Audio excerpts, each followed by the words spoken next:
করার পরে স্ট্রোক করি, ব্রেন স্ট্রোক করি। প্রথম আমি কথা বলতে পারি নাই, হাঁটতে পারি নাই, কিছু খাইতে পারি নাই।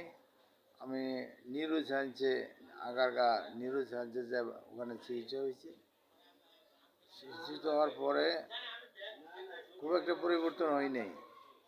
ওখানে 5-6 মাস 5-6 মাস ওষুধ খাইছি ওইখানে, কিন্তু পরিপূর্ণ সুস্থ হয় নাই।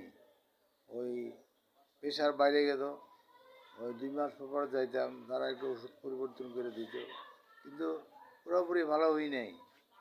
ওই প্রেশার বাড়তো বেশি। তারপরে কামরুজ্জামান আছে, সে আমার একদিন বললো যে আমার কাছে পরিচিত ডাক্তার আছে, উনি মেডিসিন বায়োফুড ও চিকিৎসা করছে, ওনার ওষুধ খান ভালো হইবেন। আমি বললাম যে আমি যে নিউরো সায়েন্সে চিকিৎসা হইতেছি, বলছে না ওটা বাদ দেন, ওষুধ খাওয়া বাদ দেন, আমারটা খাইয়া দেখেন কি হয়।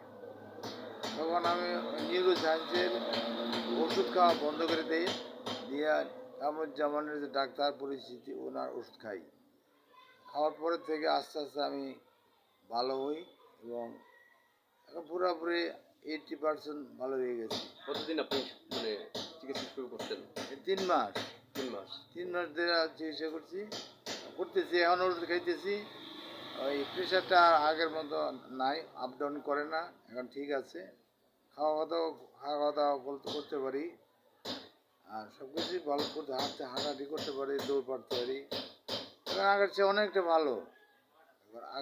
এখনো ওষুধ খাইতেছি আমি।